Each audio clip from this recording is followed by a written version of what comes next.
Hello students, कैसे हैं आप सभी लोग। आई होप आप सभी बहुत बढ़िया होंगे। तो आज के इस वीडियो से हम स्टार्ट करने जा रहे हैं एक न्यू सब्जेक्ट जिसका नाम है QT for managers. QT for managers AKTU university में एमबीए सेकेंड सेमेस्टर में ये सब्जेक्ट है क्यूटी फॉर मैनेजर्स। तो ये आज के लेक्चर से स्टार्ट करने जा रहे हैं। कुछ यूनिवर्सिटी में इसका नाम ओआर भी है, इसी सब्जेक्ट को ओआर के नाम से भी है। OR is operation research. ठीक है, इवन एकेटीयू यूनिवर्सिटी में ही पहले ये सब्जेक्ट ओआर के नाम से होता था, फिर सिलेबस चेंज हुआ तो फिर क्यूटी फॉर मैनेजर्स के नाम से है, बाकी कंटेंट वही सेम है। ठीक, तो चलिए स्टार्ट करते हैं। फर्स्ट यूनिट में हमें क्या पढ़ना है एक बार बता देती हूँ। फर्स्ट यूनिट में हमें ओआर का इंट्रोडक्शन पढ़ना है। ऑपरेशन रिसर्च क्या है, उसके यूजेस, स्कोप, एप्लीकेशन, ये सब पढ़ना है। ठीक है, फिर decision making under certainty, uncertainty and risk पढ़ना है। डिसीजन ट्री वगैरह पढ़ना है, उसकी एप्लीकेशन पढ़ना है। तो ये सब फर्स्ट यूनिट में टॉपिक्स हैं। फिर आगे की यूनिट में हमें जो डिफरेंट साइंटिफिक मेथड्स यूज किए जाते हैं ना ऑपरेशन रिसर्च, ये जो सब्जेक्ट है, एक सेकेंड, ये जो सब्जेक्ट है ऑपरेशन रिसर्च का, इसमें जो डिफरेंट मेथड यूज किए जाते हैं, एक सेकेंड पेन ले लूं।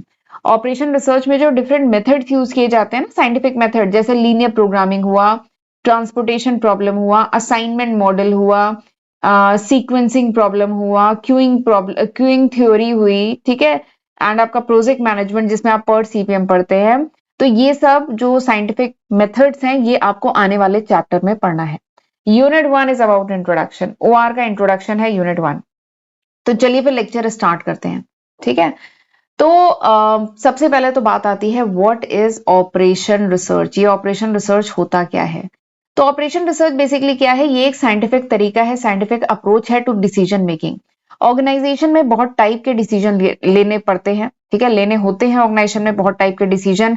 फाइनेंस से रिलेटेड बहुत सारे डिसीजन, मार्केटिंग से रिलेटेड बहुत सारे डिसीजन, प्रोडक्शन से रिलेटेड बहुत सारे डिसीजन, इन्वेंट्री से रिलेटेड बहुत सारे डिसीजन। तो बहुत सारे इंपॉर्टेंट डिसीजन लेने होते हैं, सोच समझ के लेने होते हैं। तो ओआर इसी में मदद करता है। तो OR is a scientific approach to decision making. Organisation में जो बहुत सारे इंपॉर्टेंट डिसीजन लेने होते हैं तो ओआर इसमें मदद करता है। ओआर प्रोवाइड करता है बहुत सारे mathematical model, statistical tool, optimisation technique provide करता है, जिसकी मदद से जो मैनेजर होता है वो बेस्ट पॉसिबल जो रिजल्ट है, बेस्ट पॉसिबल जो डिसीजन है वो ले पाता है अंडर गिवन कंस्ट्रेंट। यानी कुछ कमियां भी होंगी, कुछ लिमिटेशन भी होगी। इन लिमिटेशन को ध्यान में रख के इन 3 ऑल्टरनेटिव में से बेस्ट कौन सा है, इस टाइप का जब डिसीजन लेना हो तो इसमें ओआर मदद करता है।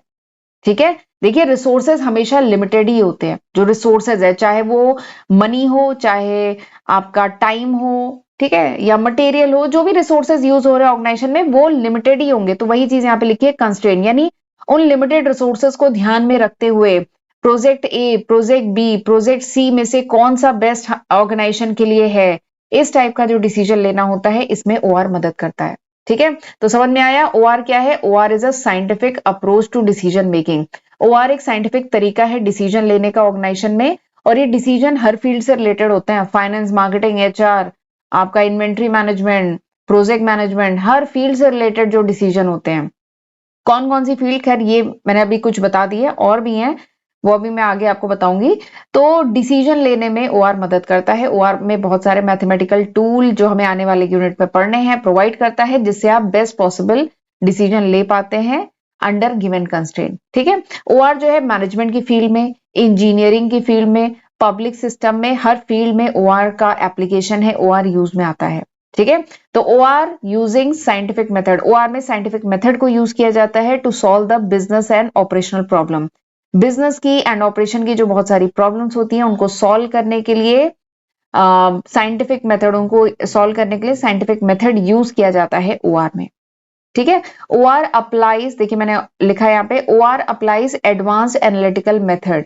ओआर में हम एडवांस एनालिटिकल मेथड का यूज करते हैं to help make better decision. सही बेटर डिसीजन लेने के लिए एडवांस एनालिटिकल मेथड का यूज करते हैं।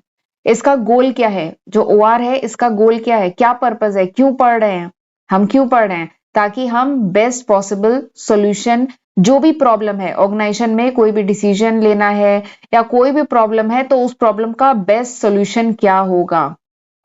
ठीक है, ऑर्गेनाइजेशन में बहुत सारी प्रॉब्लम होती है। ठीक है, हमारे सामने 3 ऑप्शन है, ए बी सी 3 ऑप्शन है। अब तीनों में से कौन सा बेस्ट रहेगा ऑर्गेनाइजेशन के लिए, ठीक है। इस टाइप की, ये तो एक एग्जांपल है, इस टाइप की बहुत सारी प्रॉब्लम होती है ऑर्गेनाइजेशन में। अभी खैर आगे हम पढ़ते जाएंगे तो उन प्रॉब्लमों के बारे में आप डिटेल में पढ़ेंगे, उस पर न्यूमेरिकल भी आते हैं, न्यूमेरिकल भी पढ़ेंगे। ठीक है, तो बहुत सारी प्रॉब्लम है। तो रिसोर्सेज तो लिमिटेड है, चाहे मनी की बात करें, टाइम की बात करें, मटेरियल की बात करें, लेबर की बात करें, जो वर्कर है वो भी तो लिमिटेड है। तो इन लिमिटेड रिसोर्सेज को ध्यान में रखते हुए बेस्ट सॉल्यूशन फाइंड आउट किया जाता है ओआर में, and this is the goal of OR. यही ओआर का गोल है, यही उद्देश्य है ओआर का। ये जो सब्जेक्ट हम पढ़ रहे हैं या जो ओआर की जो टेक्निक्स मॉडल मैनेजर यूज करता है, वो क्यों यूज करता है? ताकि लिमिटेड रिसोर्सेज में best possible solution find out किया जा सके, बेस्ट डिसीजन लिया जा सके। ये गोल है ओआर का। ठीक, यहां तक समझ में आ गया? तो ओआर समझ में आ गया, ओआर का गोल समझ में आ गया, क्या ऑब्जेक्टिव है। ठीक, आगे बात करते हैं। ये तो एक ऑब्जेक्टिव मैंने बताया, आगे बात करते हैं डिटेल में कि ऑपरेशन रिसर्च, ये जो सब्जेक्ट हम पढ़ने जा रहे हैं, इसका क्या उद्देश्य है, क्या ऑब्जेक्ट है, क्या ऑब्जेक्टिव है। तो फर्स्ट इसका उद्देश्य, ऑब्जेक्टिव ये है कि ऑप्टिमम यूजेस ऑफ रिसोर्सेज, जो भी रिसोर्सेज ऑर्गेनाइजेशन में है, चाहे मैन हो, चाहे मनी हो, मटेरियल हो, मशीन हो, ठीक है, मशीन होती है, मटेरियल होता है, मनी होता है, मैन होता है, इन सब का बेस्ट पॉसिबल यूज कर सकें। ठीक है, कोई भी वेस्टेज ना हो, आइडल ना रहे, खाली ना रहे। जो भी लेबर्स हैं, पैसा है, कैपिटल है, मटेरियल है, मशीन है, इन सब का बेस्ट पॉसिबल यूज हो सके। ठीक है, ऑप्टिमम यूज ऑफ रिसोर्स हो, ये पहला ऑब्जेक्टिव है। दूसरा क्या है? अगर इनका बेस्ट पॉसिबल यूज होगा तो क्या होगा? प्रॉफिट बढ़ेगा, कॉस्ट कम होगी ना। अगर आप इन सारी चीजों को अच्छे से यूज करेंगे, आप भी अगर अपने समय का बेस्ट यूटिलाइजेशन करेंगे, टाइम भी तो एक रिसोर्स है। अगर मैं बात करूं, चाहे स्टूडेंट लाइफ हो, चाहे हमारी लाइफ हो, सबसे इंपॉर्टेंट रिसोर्स क्या है? टाइम। हम भी अगर अपने समय का बेस्ट यूज करेंगे तो क्या होगा? हमारा, जैसे आप अगर समय का बेस्ट यूज करेंगे तो आपके मार्क्स अच्छे आएंगे, नॉलेज गेन करेंगे, लाइफ में ग्रो होंगे, ऐसे ही हम लोग भी। तो ये ऐसी ऑर्गेनाइजेशन में भी, अगर वो ऑर्गेनाइजेशन के जो रिसोर्सेज है, ऑर्गेनाइजेशन के रिसोर्सेज ये सब है, तो ऑर्गेनाइजेशन भी अपने रिसोर्सेज का बेस्ट पॉसिबल यूज करेगा, तो क्या होगा? कॉस्ट कम आएगी, प्रॉफिट ज्यादा होगा। ये ऑर्गेनाइजेशन का पर्पज होता है, प्रॉफिट कमाना। ठीक है, प्रॉफिट इंक्रीज होगा, कॉस्ट कम होगी, प्रोडक्टिविटी इंप्रूव होगी, इफिशियंसी इंप्रूव होगी। ठीक है, हम भी अगर अपने टाइम का बेस्ट यूटिलाइजेशन करेंगे तो हमारी भी इफिशियंसी यूज होगी, हमारी भी प्रोडक्टिविटी बढ़ेगी। ठीक है, better planning and scheduling. OR का एक और ऑब्जेक्टिव क्या है कि ओआर को यूज करके, ओआर के जो टूल है उनको यूज करके प्लानिंग और बेटर की जा सकती है, शेड्यूलिंग और बेटर की जा सकती है। And OR support the scientific decision making, यानी ओआर में जो ओआर के तहत जो डिसीजन लिया जाता है वो क्या है? साइंटिफिक डिसीजन होता है, यानी ऐसे ही कोई डिसीजन नहीं लिया जाता है। इसमें ओआर में मेथड बताए गए हैं, टूल बताए गए हैं, मॉडल्स बताए गए हैं, तो वो साइंटिफिकली मतलब स्टैब्लिश मेथड्स हैं जिनको कंसीडर करते हुए डिसीजन लिया जाता है, जिनका यूज करके डिसीजन लिया जाता है। इसीलिए जो ओआर है, it support the scientific decision making, ये साइंटिफिक डिसीजन मेकिंग को सपोर्ट करता है। ठीक है, तो these where the objective of OR, ये सब ओआर के ऑब्जेक्टिव हैं। आगे बढ़ते हैं, फीचर बताते हैं। ओआर के क्या फीचर हैं? सबसे फीचर बोलिए या कैरेक्टरिस्टिक बोलिए, सबसे पहला फीचर ओआर का क्या है कि it is based on mathematical model. अभी ओआर में यूनिट वन पढ़ रहे हैं, यूनिट टू में आप पढ़ेंगे लीनियर प्रोग्रामिंग। लीनियर प्रोग्रामिंग या आगे चल के ट्रांसपोर्टेशन प्रॉब्लम या आगे चल के और भी टॉपिक पढ़ेंगे, उसमें देखेंगे सबसे पहले एक मैथमेटिकल मॉडल बिल्ड किया जाता है। ठीक है, तो यही इसका सबसे पहला फीचर है कि OR is based on mathematical model. ये मैथमेटिकल मॉडल पे बेस्ड होता है। यहाँ पे डेटा होता है, स्टैटिस्टिक अप्लाई होती है। ओआर में आप स्टैटिस्टिक के बहुत सारे टूल यूज करते हैं एंड ये डेटा बेस्ड होता है, इसमें कुछ डेटा प्रोवाइड किया जाता है, उसके बेसिस पे उस पर टूल वगैरह लगाए जाते हैं और फिर जो उसका रिजल्ट आता है उसके बेसिस पे डिसीजन लिया जाता है। ठीक है, अगला जो फीचर है ओआर का, that is it help in decision making under uncertainty. जब अनिश्चितता हो, अनसर्टेनिटी हो, पता नहीं क्या होगा, जब अनसर्टेनिटी हो तो उसमें डिसीजन लेने में ओआर मदद करता है। ठीक है, अगला क्या है? It is focus on optimisation. Optimisation पे इसका फोकस होता है ओआर का। ठीक है, तो these are the 4 basic feature या कैरेक्टरिस्टिक ऑफ ओआर।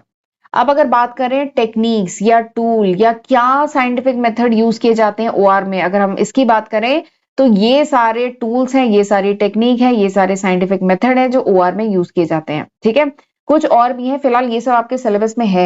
ठीक है, जैसे लीनियर प्रोग्रामिंग, ये यूनिट 2 में ही है। लीनियर प्रोग्रामिंग हुआ, ट्रांसपोर्टेशन एंड असाइनमेंट मॉडल हुआ, क्यूइंग थ्योरी हुआ, इन्वेंट्री कंट्रोल मॉडल हुआ, सिमुलेशन हुआ, network analysis, PERT and CPM जिसमें हम पढ़ते हैं, गेम थ्योरी हुआ, डिसीजन थ्योरी हुआ। इवन ये जो डिसीजन थ्योरी है ये यूनिट 1 में ही आखिरी टॉपिक है, तो ये पढ़ेंगे आप। ठीक है, तो दीज आर द टेक्निक या टूल्स ऑफ ओआर एंड यही ओआर का सिलेबस भी है।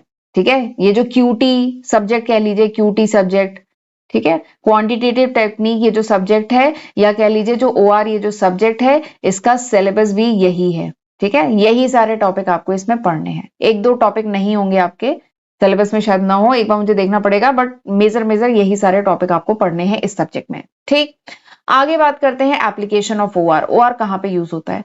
वैसे ये डिटेल में आगे हम अभी पढ़ेंगे एक एक पॉइंट डिटेल में, बट फिलहाल आपको एक शॉर्ट में बता देती हूँ ओआर कहाँ यूज होता है। तो प्रोडक्शन प्लानिंग एंड शेड्यूलिंग, जो ऑर्गेनाइजेशन में जो प्रोडक्शन होता है ना, प्रोडक्शन के रिगार्डिंग जो जो प्लानिंग होती है, रॉ मटेरियल कहाँ से आएगा, क्या क्या सीक्वेंस होगा, क्या शेड्यूलिंग होगा, इन सब में ओआर अप्लाई होता है। इन्वेंट्री मैनेजमेंट, जो रॉ मटेरियल कच्चा माल या सेमी फिनिश गुड या जो फिनिश गुड उसका जो मैनेजमेंट होता है उसमें ओआर की टेक्निक अप्लाई होती है। ईओक्यू आपने कॉस्ट अकाउंटिंग में पढ़ा होगा, ठीक है, वो सब इसमें अप्लाई करते हैं। मार्केटिंग में बहुत सारे इंपॉर्टेंट डिसीजन लेने होते हैं जिसमें ओआर मदद करता है। ठीक है, और वो कौन से डिसीजन होते हैं अभी मैं आगे आपको बताऊंगी। ठीक है, आगे अगला जो है फाइनेंस एंड इन्वेस्टमेंट। फाइनेंस के बहुत सारे इंपॉर्टेंट डिसीजन होते हैं, इन्वेस्टमेंट से रिलेटेड बहुत सारे इंपॉर्टेंट डिसीजन होते हैं जिसमें ओआर मदद करता है। Human resource allocation, human resource मतलब वर्क फोर्स, ऑर्गेनाइजेशन में जो एम्प्लॉय है, जो ह्यूमन रिसोर्स है, उनको किस तरीके से इफिशिएंटली यूटिलाइज करें, उनका ऑप्टिमम यूटिलाइजेशन अच्छे से यूटिलाइज कैसे करें, किसको कहाँ पे एलोकेट करें, ये सब डिसीजन में भी ओआर मदद करता है। लॉजिस्टिक एंड सप्लाई चेन, ये जो रॉ मटेरियल चला, फिर मतलब क्या सीक्वेंस ऑफ स्टेप है, सप्लाई चेन बेसिकली क्या है, तो ये इफिशिएंट हो, ठीक है, जिसमें कॉस्ट कम लगे, समय कम लगे, तो logistic and supply chain properly design करने, प्लान करने में भी ओआर मदद करता है। ठीक है, तो ये सारी ओआर की एप्लीकेशन है। बाकी ये सारे टॉपिक जो है अभी हम डिटेल में आगे पढ़ेंगे। यहाँ पे जस्ट एक थोड़ा सा इंट्रोडक्शन आपको आउटलाइन बता दे रही हूँ। तो हम क्या कह सकते हैं, ओआर का फायदा क्या है? ओआर का फायदा क्या है? सबसे पहला ओआर का फायदा है कि it help in improving the efficiency. Efficiency बढ़ती है ओआर से। ठीक है, इफिशिएंसी तो आप जानते हैं ना, और इफिशिएंसी क्या होती है? आउटपुट बाय इनपुट, यानी कम इनपुट पे ज्यादा आउटपुट, कम इनपुट पे ज्यादा output, this is called efficiency. तो ओआर के ऐसे टूल्स, ऐसी टेक्निक, ऐसे साइंटिफिक मेथड ओआर में प्रोवाइड किए गए हैं जिससे क्या है, चाहे मार्केटिंग से रिलेटेड, चाहे फाइनेंस से रिलेटेड, चाहे प्रोडक्शन से रिलेटेड जो डिफरेंट चीजें हैं उनकी इफिशिएंसी बढ़ती है। कम इनपुट पे आप ज्यादा आउटपुट प्रोड्यूस कर पाएंगे। ठीक है, तो this is the first advantage. OR help in saving time and cost. OR के टूल टेक्निक अगर आप यूज करते हैं तो आप सही डिसीजन ले पाएंगे, एंड सही डिसीजन लेंगे तो क्या होगा, आपका समय बचेगा, ठीक है, टाइम बचेगा, खर्चा बचेगा, कॉस्ट बचेगी। तो this is the second advantage. Third क्या है, बेटर यूटिलाइजेशन ऑफ रिसोर्सेज। जो रिसोर्सेज है वो बेटर यूटिलाइज हो पाएंगे। ओआर से बेटर यूटिलाइजेशन ऑफ रिसोर्स है, रिसोर्स अच्छे से यूटिलाइज हो पाएंगे। अगला क्या है, साइंटिफिक एंड ऑब्जेक्टिव डिसीजन, यानी आप सही डिसीजन, ओआर के टूल टेक्निक का यूज करके जो डिसीजन लिए जाते हैं वो सही डिसीजन होते हैं, साइंटिफिक डिसीजन होते हैं। वो डिसीजन कोई इंट्यूशन पे बेस्ड होके नहीं, जैसे नहीं, इंट्यूशन पे बेस्ड होके डिसीजन नहीं लिए जाते हैं, वो data based model, data properly लिया गया है, उस पर टूल और टेक्निक लगाई गई है, और फिर उसका जो रिजल्ट आया है उसके बेसिस पे डिसीजन लिए जा रहे हैं। तो ये जो डिसीजन है वो ज्यादा साइंटिफिक डिसीजन है। तो ये सब इसके कह लीजिए एडवांटेज है। ठीक, अब कुछ कमियां भी हैं, ओआर की कुछ लिमिटेशन भी है। वो क्या है, पहली लिमिटेशन कि डेटा शुड बी करेक्ट। जो ओआर में आप डेटा यूज करेंगे दैट शुड बी करेक्ट, वो सही होना चाहिए। देखिए, इनपुट गलत डालेंगे तो आउटपुट गलत आएगा ना, कंप्यूटर में पढ़ा है ना, गार्बेज इन गार्बेज आउट पढ़ा होगा। ठीक, तो ओआर के लिए जो टूल आप लगाएंगे, जो मेथड आप लगाएंगे, तो उसके लिए कुछ डेटा चाहिए होगा, तो data should be accurate, data सही डालेंगे तो जो प्रोसेस करेंगे फिर आउटपुट सही आएगा। तो ये पहली लिमिटेशन है। दूसरा क्या है, कॉम्प्लेक्स मैथमेटिकल मॉडल। ओआर में कुछ टूल्स आप ऐसे पढ़ेंगे जो कि जिनमें जो मैथमेटिकल मॉडल बिल्डअप होता है, ठीक है, वो थोड़ा सा कॉम्प्लेक्स होता है, उसको समझना पड़ेगा। ठीक, तो थोड़ा सा कॉम्प्लेक्स होता है। कुछ चीजें यहाँ पे बहुत सिंपल है, लेकिन कुछ थोड़ी सी कॉम्प्लेक्स होंगी, तो थोड़ा सा आपको ध्यान से पढ़ना होगा। तो ये एक मतलब कह लीजिए लिमिटेशन है। अगला क्या है, इसके लिए एक्सपर्टीज चाहिए।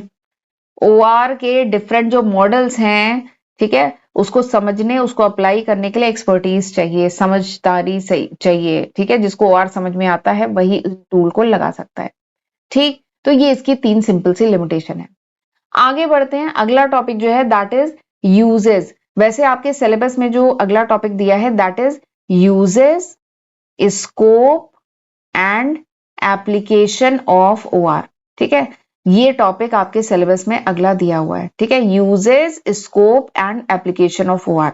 अब एक बात बताइए, यूजेस मतलब क्या होता है? यूजेस मतलब कि ओआर का कहां पे यूज है। ठीक, वो अभी मैं डिटेल में पढ़ाऊंगी। स्कोप मतलब क्या होता है? स्कोप मतलब होता है कि ओआर के तहत क्या क्या चीजें आती है, यानी ओआर कहां पे अप्लाई हो सकता है, इसी को तो स्कोप कहते हैं ना। स्कोप मतलब इसका स्कोप क्या है, इसको हम कहां पे अप्लाई कर सकते हैं। ठीक, तो ये भी तो यूजेस टाइप ही हुआ। फिर एप्लीकेशन, अगला वर्ड लिखा है एप्लीकेशन। एप्लीकेशन मतलब जानते हैं ना, एप्लीकेशन मतलब क्या होता है? अच्छा, एप्लीकेशन मतलब वो मत समझिएगा ऐप, जिस ऐप पे ये वीडियो देख रहे हैं वो एप्लीकेशन की बात नहीं हो रही। एप्लीकेशन मतलब यूज, यानी इस चीज का क्या क्या यूज है, दैट इज कॉल्ड एप्लीकेशन। तो दरअसल मैं कहना ये चाहती हूँ कि ये 3 अलग अलग वर्ड लिखे हुए हैं, यूजेस, स्कोप एंड एप्लीकेशन, लेकिन तीनों का मतलब तो ऑलमोस्ट एक ही है। यूजेस मतलब क्या होता है कि कहाँ कहाँ यूज करेंगे। स्कोप मतलब क्या होता है कि इसके तहत क्या क्या आता है। स्कोप मतलब कि ये कहाँ पे अप्लाई होता है, इसका स्कोप क्या है। जैसे आप एमबीए करेंगे, उसका स्कोप क्या है, कहाँ पे जा सकते हैं। ठीक है, कौन कौन सी वैकेंसी के लिए भर सकते हैं, स्कोप यानी इसका यूज क्या है, कहाँ जाएंगे। एप्लीकेशन मतलब क्या होता है? एप्लीकेशन मतलब भी तो यही होता है कि कहाँ इसका एप्लीकेशन है, कहाँ इसका यूज है।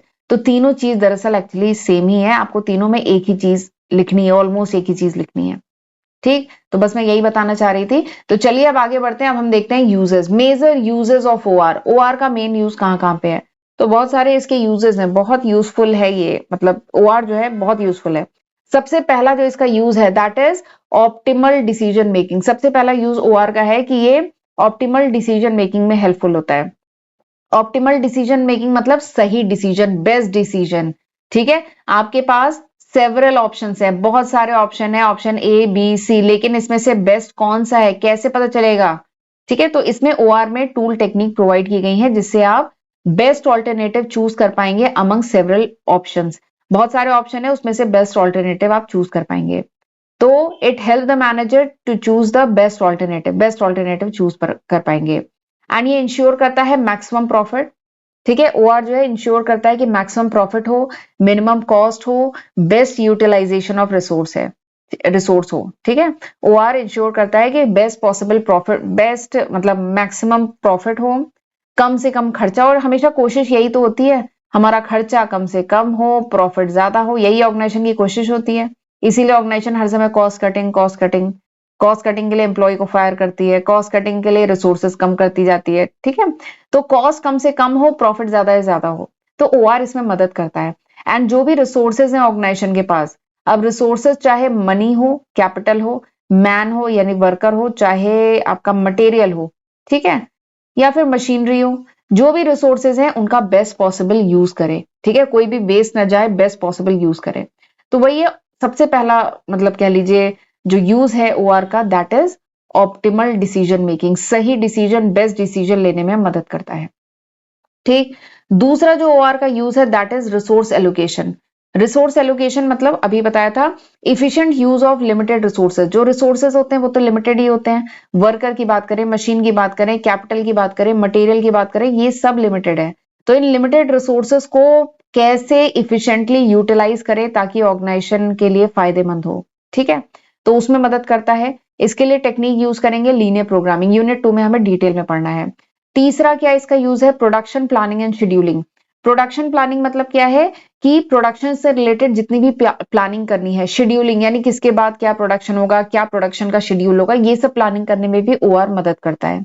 ओआर मदद करता है व्हाट टू प्रोड्यूस, क्या प्रोड्यूस करें, हाउ मच टू प्रोड्यूस, कितना प्रोड्यूस करें, व्हेन टू प्रोड्यूस, कब प्रोड्यूस करें। ठीक है, इन सारे डिसीजन लेने में ओआर मदद करता है। ओआर का एम क्या है कि आइडल टाइम मिनिमम हो। आइडल टाइम मतलब खाली टाइम, फालतू टाइम, वो मिनिमम हो, और प्रोडक्शन कॉस्ट भी मिनिमम हो। प्रोडक्शन कॉस्ट मतलब प्रोडक्शन करने में जो खर्चा आ रहा है वो भी मिनिमम हो, और आइडल टाइम मतलब फालतू टाइम, जिस समय प्रोडक्शन नहीं हो रहा है, वेस्ट ना हो टाइम। ठीक है, तो ये मिनिमम हो, ये इसका पर्पज है। अगला जो यूज है ओआर का दैट इज इन्वेंट्री कंट्रोल।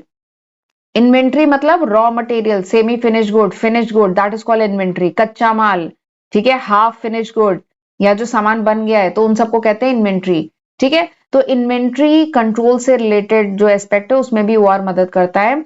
सबसे पहला क्या, deciding optimum stock level. Organisation में स्टॉक का क्या लेवल होना चाहिए, ठीक है। क्या ऑर्गेनाइजेशन में 50 यूनिट होने चाहिए हर टाइम, या 60 यूनिट होने चाहिए, 70 यूनिट होने चाहिए, या 20 यूनिट होने चाहिए। तो देखिए ऑर्गेनाइजेशन में स्टॉक बहुत कम भी नहीं होने चाहिए। अगर स्टॉक आपने कम रखा है, ठीक है, इन्वेंट्री कम रखी है, तो क्या होगा, बीच में प्रोडक्शन हैम्पर हो सकता है, प्रोडक्शन रुक सकता है, रॉ मटेरियल चाहिए आपके पास है ही नहीं, खत्म हो गया, ठीक है। या अगर आपने बहुत ज्यादा इन्वेंट्री रख ली है, 70-80 यूनिट इन्वेंट्री रख ली है, बहुत ज्यादा रख ली है, तो भी दिक्कत है, आपका पैसा अननेसेसरी इन्वेंट्री में ब्लॉक हो रहा है ना। प्लस क्या पता इन्वेंट्री रखे रखे खराब हो जाए, आउटडेटेड हो जाए, ठीक है। तो इसलिए over stocking and under stocking दोनों से बचना चाहिए। बहुत कम नहीं रखना चाहिए इन्वेंट्री, बहुत ज्यादा नहीं रखना चाहिए, there should be an optimum level.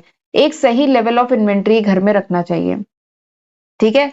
तो वही है, ओवर स्टॉकिंग अंडर स्टॉकिंग नहीं होनी चाहिए, ऑप्टिमम लेवल ऑफ इन्वेंट्री होना चाहिए।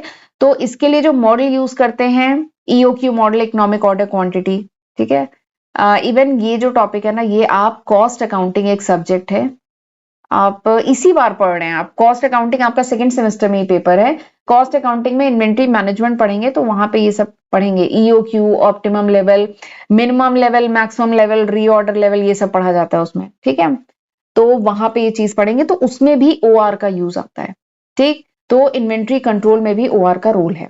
अगला जो ओआर का यूज है, that is transportation and distribution में, ठीक है। ट्रांसपोर्टेशन एंड डिस्ट्रीब्यूशन में देखिए हमेशा कोशिश होती है कि जो ट्रांसपोर्टेशन का रूट हो, ठीक है, सामान ट्रांसपोर्ट तो करना ही पड़ता है, चाहे रॉ मटेरियल फैक्ट्री में है, चाहे फैक्ट्री से बन के सामान मार्केट में जाए, ट्रांसपोर्टेशन की तो जरूरत पड़ती है, ट्रांसपोर्टेशन रूट होता है।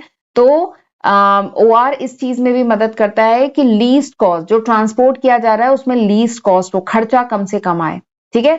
जिस रूट पर लीस्ट कॉस्ट आ रही है, फिर उस रूट पे थोड़ा क्वांटिटी ज्यादा भेजी जाती है, ठीक है।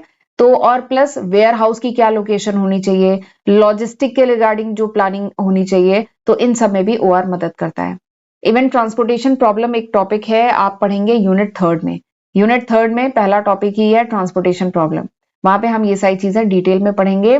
To find the least cost transportation route, transportation का सबसे लीस्ट कॉस्ट वाला रूट क्या है वो फाइंड आउट करना। इसके लिए least cost method, LCM, least cost method लगता है। ये वो टेक्निक है जिससे हम वो रूट पता कर सकते हैं, सिलेक्ट करते हैं जिसपे स्मॉलेस्ट ट्रांसपोर्टेशन कॉस्ट लगती है, सबसे कम ट्रांसपोर्टेशन कॉस्ट लगती है, ठीक है। एंड उस पर फिर हम ज्यादा क्वांटिटी असाइन करते हैं, ताकि मतलब जो भी डिमांड है वो सेटिस्फाई हो सके। तो this is transportation and distribution. अगला जो है क्यूइंग प्रॉब्लम। क्यूइंग प्रॉब्लम जिसे क्यूइंग थ्योरी में आता है, ये चीज क्यूइंग प्रॉब्लम, ठीक है। इसको क्यूइंग मैनेजमेंट भी कहते हैं, ठीक है, या वेटिंग लाइन मैनेजमेंट भी कहते हैं। तो ये बेसिकली क्यूइंग मैनेजमेंट क्या है, it is a process of managing waiting line. आप जानते हैं बहुत जगह आपको लाइन मतलब वेट करना पड़ता है, लाइन लगती है, ठीक है। हॉस्पिटल में जाते हैं, ठीक है, बिलिंग कराने या डॉक्टर को दिखाना है, तो वेटिंग लाइन होती है ना, नंबर सबके लग जाते हैं।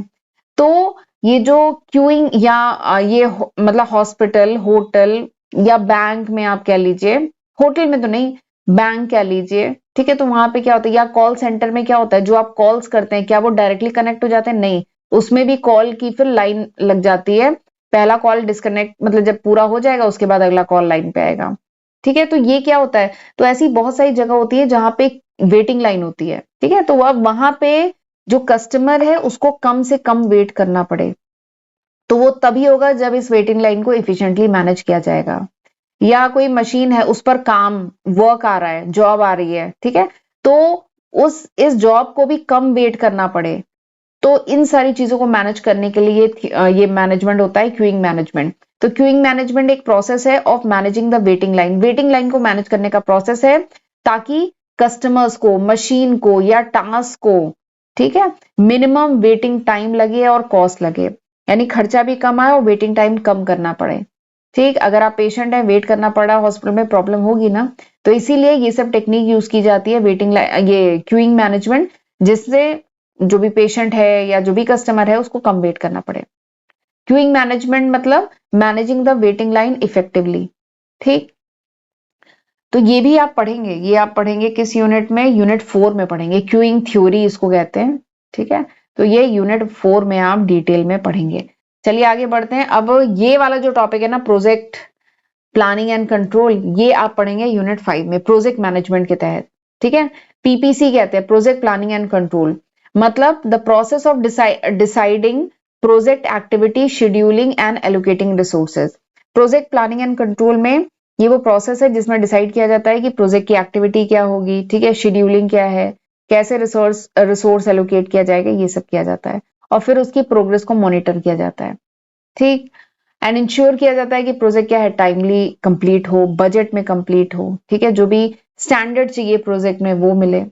ठीक है, this is PPC, project planning and control. Project से रिलेटेड सारी प्लानिंग करना एंड कंट्रोलिंग भी करना। कंट्रोलिंग मतलब देखना कि जो प्लान किया था उसके अकॉर्डिंग काम हुआ कि नहीं।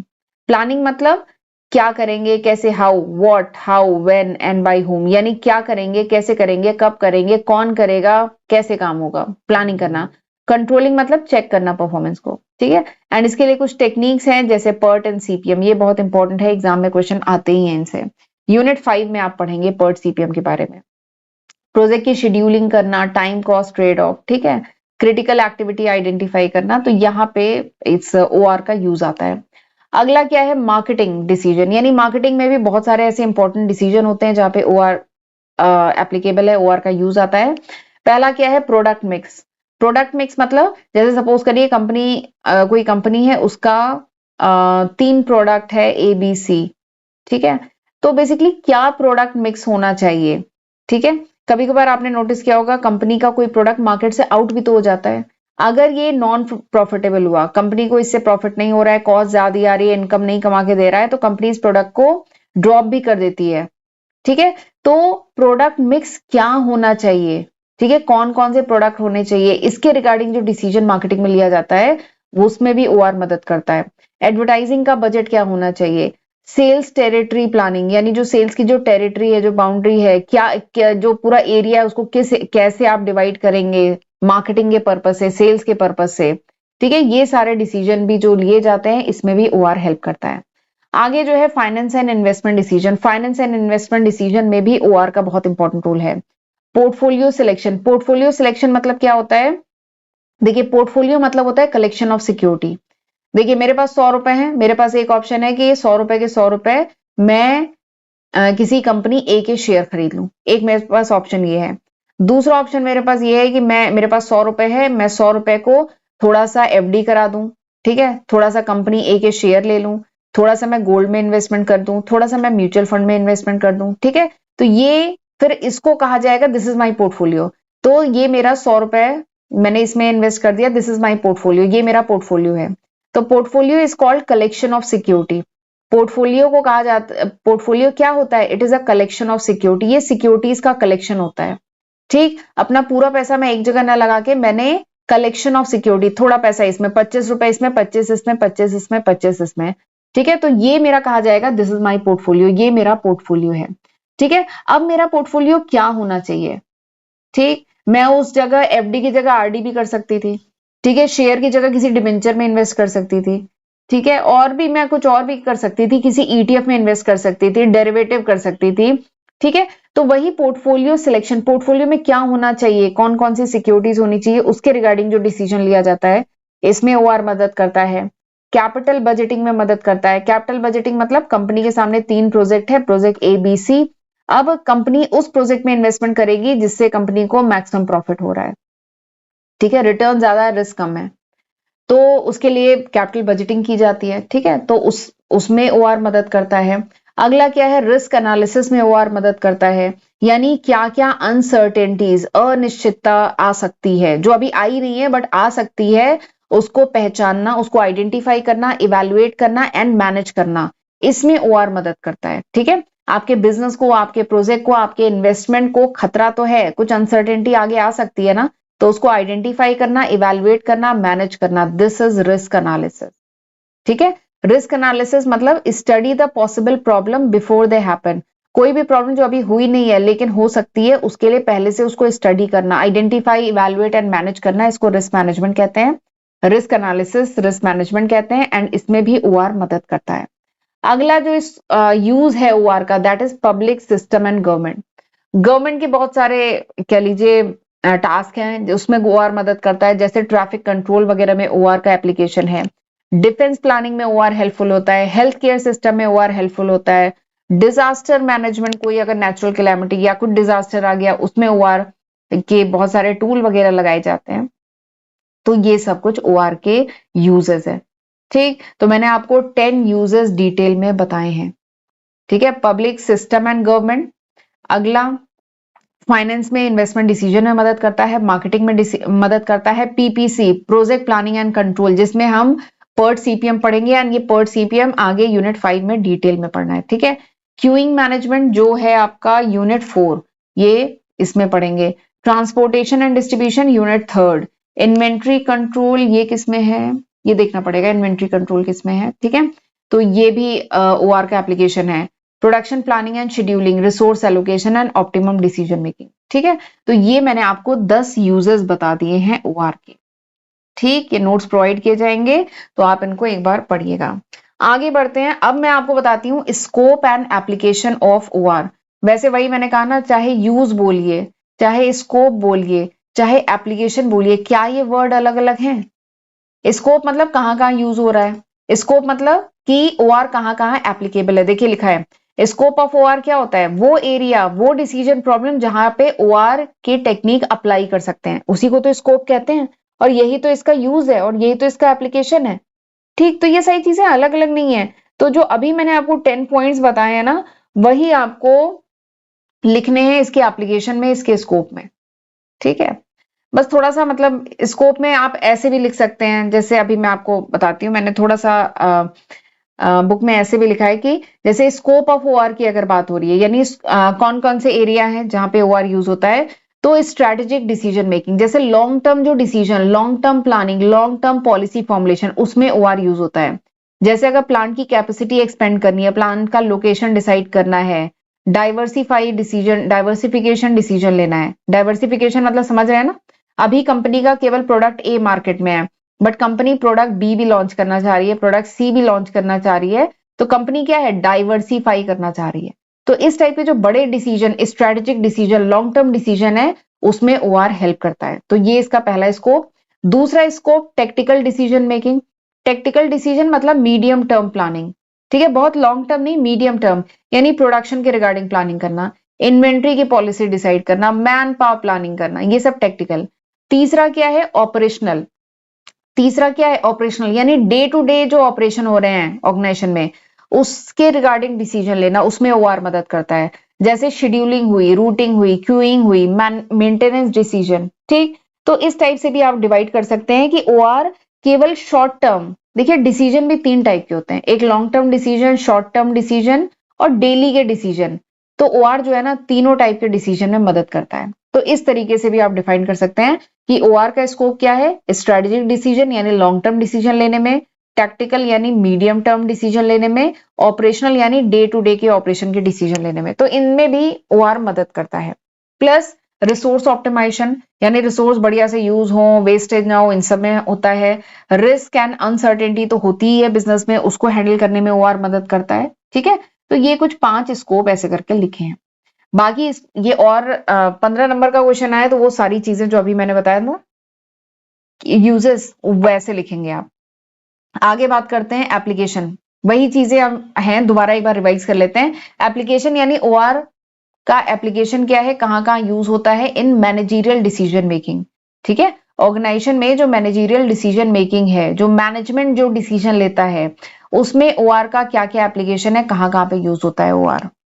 ठीक, तो पहला प्रोडक्शन मैनेजमेंट। ठीक है, प्रोडक्ट मिक्स क्या होगा, कौन कौन से प्रोडक्ट कंपनी, मतलब प्रोडक्ट मिक्स क्या होगा, कौन कौन से प्रोडक्ट कंपनी लॉन्च करेगी। ठीक है, उसको डिसाइड करने में प्रोडक्शन का शेड्यूल क्या होगा, सीक्वेंसिंग क्या होगी, कैपेसिटी को कैसे यूटिलाइज करे, वर्क एलोकेशन किस तरीके से करे, इसमें ओआर यूजफुल होता है। मार्केटिंग मैनेजमेंट, मार्केटिंग में सेल्स फोरकास्टिंग करनी होती है, मीडिया का बजट डिसाइड करना होता है। ठीक है, मीडिया सिलेक्शन, हम जानते हैं एडवर्टाइजिंग के बहुत सारे मोड हैं, बहुत सारे मोड है ना, प्रिंट मीडिया, डिजिटल मीडिया और भी बहुत सारे हैं, मार्केटिंग में डिटेल में पढ़ा होगा आपने। बट अब ये बात ये आती है कि वो मीडिया सिलेक्ट किया जाता है एडवर्टाइजमेंट के लिए जिसकी कॉस्ट कम हो और रीच सबसे ज्यादा हो। ठीक है, जिससे हमें रिटर्न सबसे ज्यादा मिले और कॉस्ट सबसे कम हो, तो वो डिसीजन लेना उसमें मदद करता है। डिस्ट्रीब्यूशन चैनल क्या होगा, ठीक है, टेरिटरी प्लानिंग, इन सब में मदद करता है। फाइनेंशियल मैनेजमेंट जो अभी हमने डिस्कस किया, capital budgeting, portfolio selection, risk analysis, cash flow, इसमें मदद करता है। ह्यूमन रिसोर्स मैनेजमेंट में कैसे मदद करता है?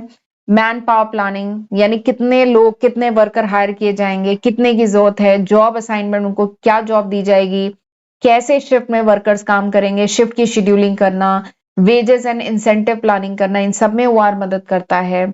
इन्वेंट्री मैनेजमेंट में, यानी ऑप्टिमम लेवल ऑफ इन्वेंट्री क्या होनी चाहिए, बहुत ज्यादा भी नहीं होनी चाहिए, बहुत कम भी नहीं होनी चाहिए, एक बार में कितने यूनिट का ऑर्डर प्लेस करें, वही है ऑप्टिमम ऑर्डर क्वांटिटी, जो हमने कॉस्ट अकाउंटिंग में भी पढ़ते हैं। ठीक है, इन सब का डिसीजन। रीऑर्डर लेवल क्या होगा, यानी किस लेवल पे पहुंचे तो फिर से ऑर्डर करना होगा रॉ मटेरियल के लिए।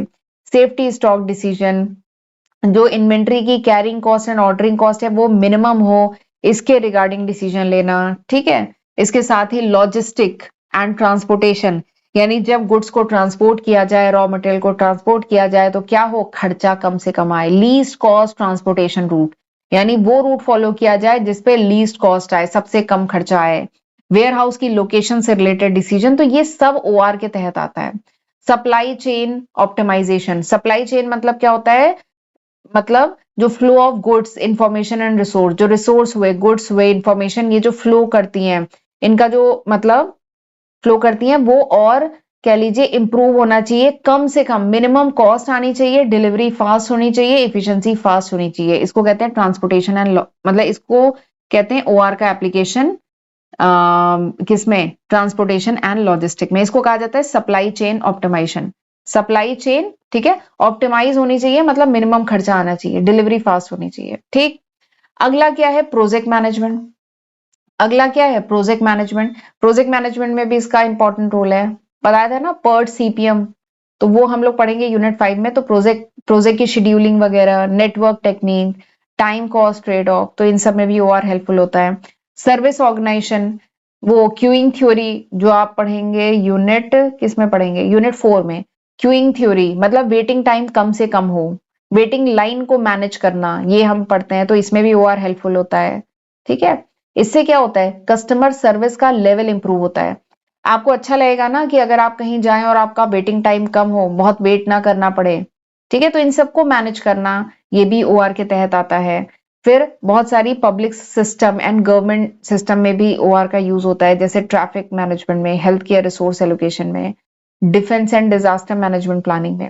तो ये सब इसके यूजेस हैं। ठीक, तो यूजेस बोले, स्कोप बोले, एप्लीकेशन बोलें, तो यही सारे 10 पॉइंट्स आपको डिटेल में लिखने हैं ओआर के बारे में।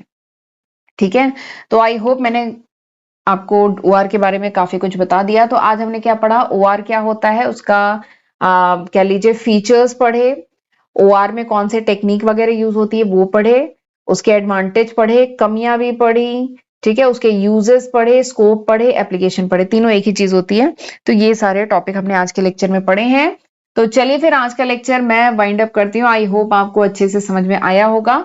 अगले लेक्चर में हम पढ़ेंगे डिसीजन मेकिंग एनवायरमेंट, ठीक है, जिसमें decision making under certainty, uncertainty and risk, तो ये हमें डिटेल में अगले लेक्चर में पढ़ना है। ठीक है, तो चलिए फिर आज का लेक्चर वाइंड अप करते हैं, मिलते हैं अगले लेक्चर वीडियो में, तब तक अपना ध्यान रखिएगा। God bless you.